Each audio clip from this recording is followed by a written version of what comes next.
ఇక బిడ్డ పెంపకం అయితే ఇంకొక రేంజ్ అండి. ఇంకొక రేంజ్. ఆడపిల్ల విషయంలో అస్సలు బయటికే పంపించం. చిన్న పని గూడా చేయనివ్వం. స్వతంత్రంగా ఉండనివ్వం. అది ఈరోజు ఎంత దాకా వచ్చిందంటే, మనం చంపుకు తిని పెంచాం గదా! అది ఆడపిల్ల ఈరోజు చంపేస్తుందండి. ఎవడిని? ఆ కట్టుకున్నోడిని చంపేస్తోంది. ఎందుకు? తనకేమో రూపాయి సంపాదించడం రాదు. రూపాయి సంపాదించడం తెలీదు. ఏ పని చేయలేదు. ఎవడో ఒకడి మీద ఆధారపడాలి. ఎదిగినంత కాలం తండ్రి మీద ఆధారపడేలా పెంచాం. ఎదిగిన తర్వాత వాడి మీద ఆధారపడేలా పెంచాం. తనకంటూ కొన్ని కోరికలుంటాయి, కొన్ని ఆశలుంటాయి. తప్పో, ఒప్పో తర్వాత చూద్దాం వాళ్ళెలాంటి వాళ్ళనేది. తను స్వతంత్రంగా ఉండలేదు. వేరే మార్గం లేదు. అయితే తండ్రి, లేకపోతే మొగుడు.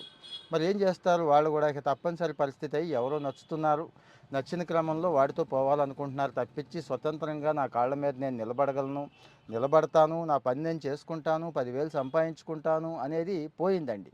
ఆ స్వేచ్ఛ లేదు, స్వాతంత్రం లేదు. ముఖ్యంగా రూ. 4 నేను స్వయంగా సంపాదించుకోవడం వల్ల వస్తున్న సంతోషం ఎవడో ఎక్కడో ఇస్తే రాదు అనే దాన్ని మనం అసలు నేర్పలేదండి. ఎవరికీ నేర్పలేదు.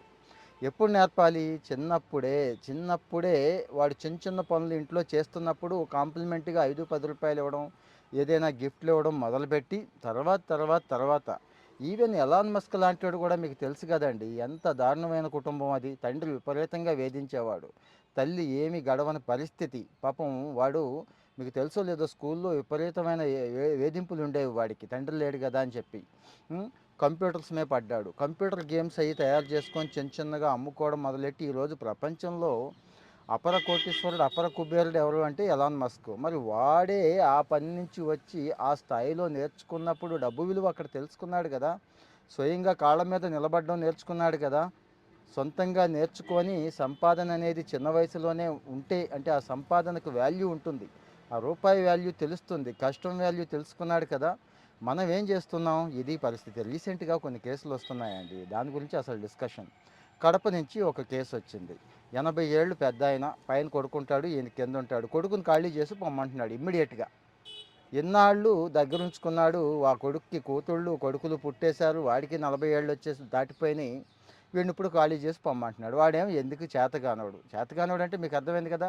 తండ్రినే పట్టుకొని, తండ్రి చూరే పట్టుకొని, తండ్రి ఇంట్లోనే ఉంటున్నాడు. ఆ చూరు పట్టుకొని ఎందుకు వేలాడుతున్నాడు అనేది మీకు అర్థమైపోయి ఉంటుంది. ఆ తండ్రి అలా పెంచాడు వాడిని. ఇన్నాళ్ళు ఎంజాయ్ చేశాడు. అబ్బా! నా కొడుకు నా దగ్గరే ఉన్నాడు కదా! నా కోడలు ఉంది కదా! మనవళ్ళు ఉన్నారు కదా! అనుకున్నారు. ఈరోజు తెలుస్తోంది. ఆ భారం ఏంటి? ఆ బరువేంటి అనేది ఇప్పుడు తెలుస్తోందండి.